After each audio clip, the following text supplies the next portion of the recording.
Danas vas vodimo u najčudniju fabriku čokolade u Evropi, mesto gde postoji čak i groblje čokolade. Ostanite do kraja jer ćete vidjeti i kako izgleda degustacija od preko 200 ukusa. Dobrodošli u svet Zotter čokolade. Između vinograda Štajerske i stene na kojoj stoji srednjovekovni zamak Regensburg nalazi se mesto gde čokolada nije samo slatkiš, već filozofija. Ovde se kakao ne kupuje na berzi, već direktno od ljudi i ovde se zna odakle dolazi svaka tabla. Dobrodošli na izlet za velike i male ljubitelje čokolade. Dobrodošli u Zotter čokoladnu fabriku.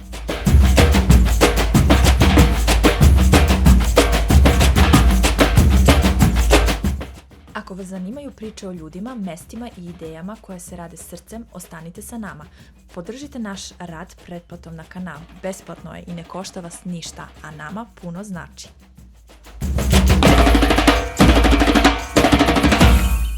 Ovo nije obična fabrika. Ovo je priča o čoveku koji je odlučio da ide težim putem od zrna do table, bean to bar.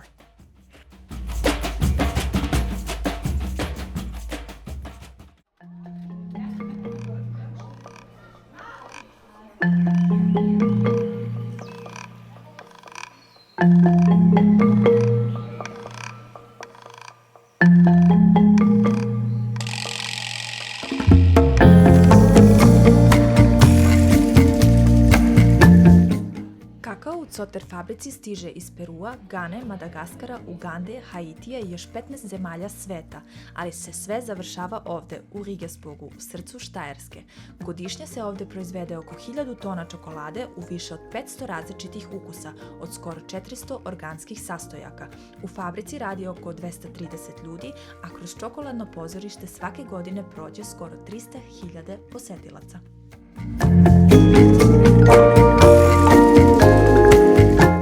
Ali ova priča ne počinje ovde, počinje krajem 80-ih u Gracu u maloj poslastičarnici. Godina je 1987. Josef Zotter ima 26 godina i jednu jednostavnu ideju da radi po svome. Zajedno sa suprugom Ulrike otvaraju radnju u Glacestrasse. Na vitrini nema klasičnih kolača, tu su rolade od štajerskog pasulja sa korijanderom, torte sa konopljom, neobične kombinacije koje zbunjuju, ali privlače. Ljudi dolaze, pričaju drugima, posao raste.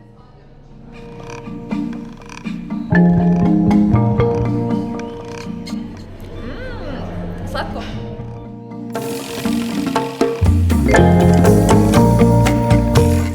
A onda preokret. Početkom 90-ih u zadnjem delu poslastičarnice Jozef počinje da eksperimentiše sa čokoladom, ne industrijskom, njegovom, ručno pravljenom u slojevima sa punjenjima kakva do tada niko nije radio. Tako nastaje handgeschöpfte čokolada, ručno izlivena tabla sa karakterom.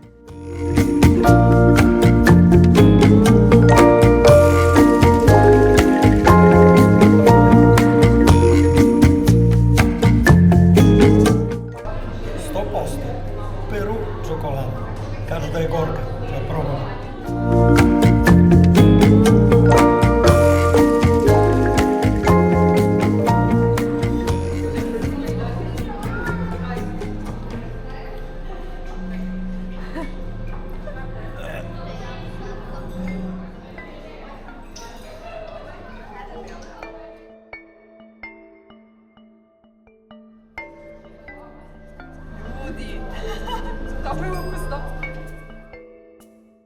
Međutim, 96. godine dolazi bankrot.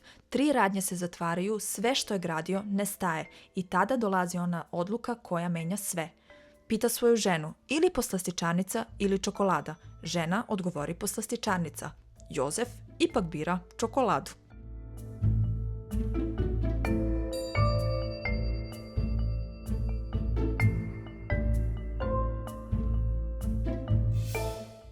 '99. godine u starom štalskom objektu na roditeljskom imanju u Regensburgu nastaje mala čokoladna manufaktura. Nema ni natpisa, ljudi kucaju na vrata i pitaju imate li čokoladu? Imaju i drugačija je od svega što su probali.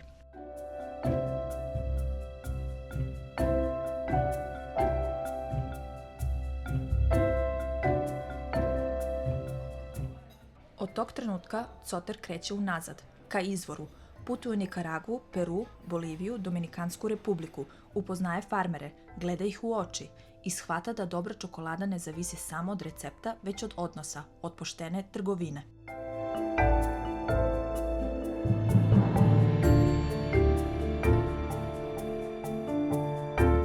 U 2004. ceo asortiman prelazi na fair trgovinu. 2006. sve postaje organsko, bez kompromisa, čak i kad je teško, čak i kad zvuči nemoguće.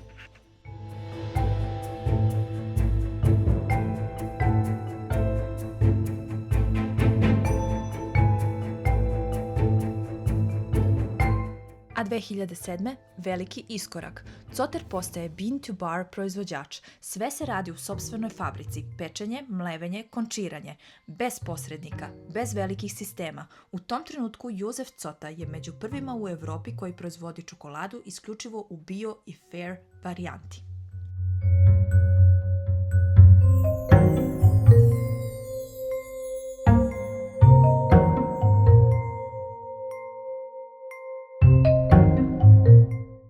Osim čokolade u čvrsto stanje imate i trik šokolade, što je čokolada koja može da se pije. Ukusi su različiti i ima za svakog po nešto. U isto vreme fabrika se otvara ljudima, nastaje čokoladno pozorište. Posetioci gledaju kako čokolada nastaje, probaju je u svim fazama i izlaze sa osmihom. Čokolada ovde nema tajni.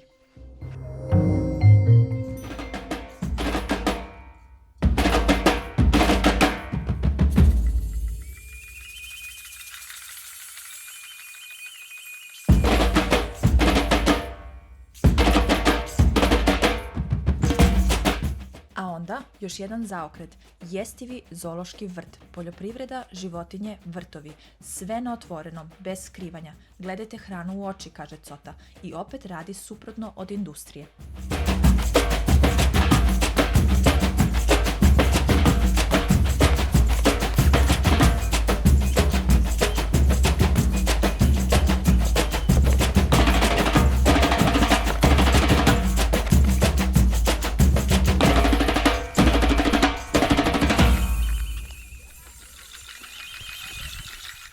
Ja? Da. Isto.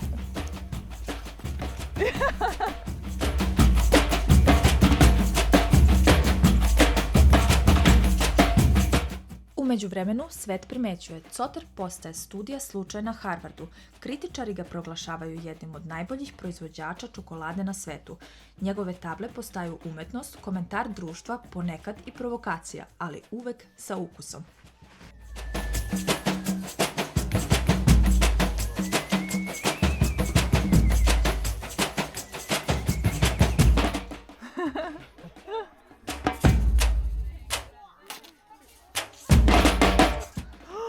I ti piše ti se pantalone. Skroz.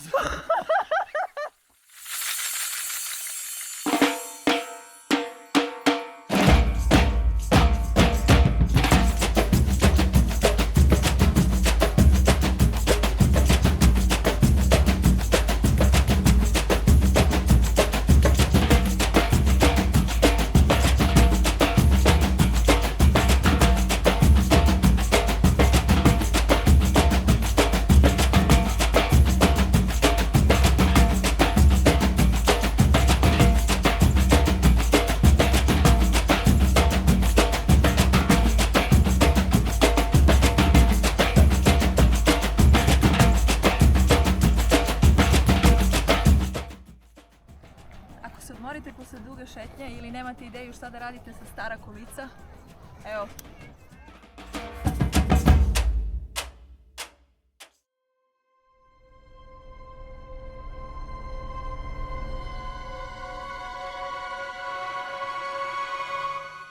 Nalazimo se još uvek u Zoter fabrici, međutim prešli smo u park koji je napravljen i za decu i za odrasle, a sad trenutno se nalazimo na jedno jako zanimljivo mesto, a to je groblje čokolada.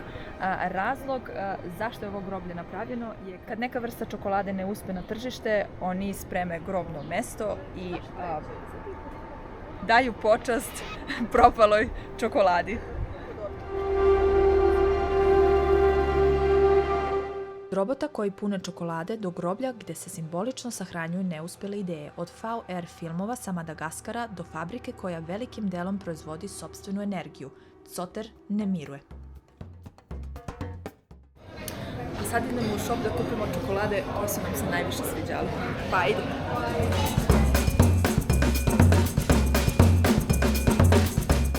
I danas, skoro 4 decenije kasnije, ova priča i dalje traje sa istim pitanjem koje stoji iza svake table. Može li čokolada da bude poštena, održiva i vrhunska? U Rigesburgu odgovor već znaju odavno.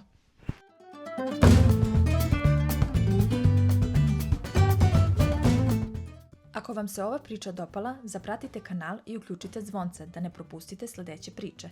Bacite pogled i na ostale videe na našem kanalu. Možda vas odvedu na neko jednako zanimljivo mesto. Samo par informacija vezane za ulaznice. Mi smo dali za odrasle osobe 21,90 €, a kategorije su različite. Što su manje deca, to su manje cene. A za decu od 0 do 3 godine ne plaćate ulaz. Tako da je super prilika za porodični izlet.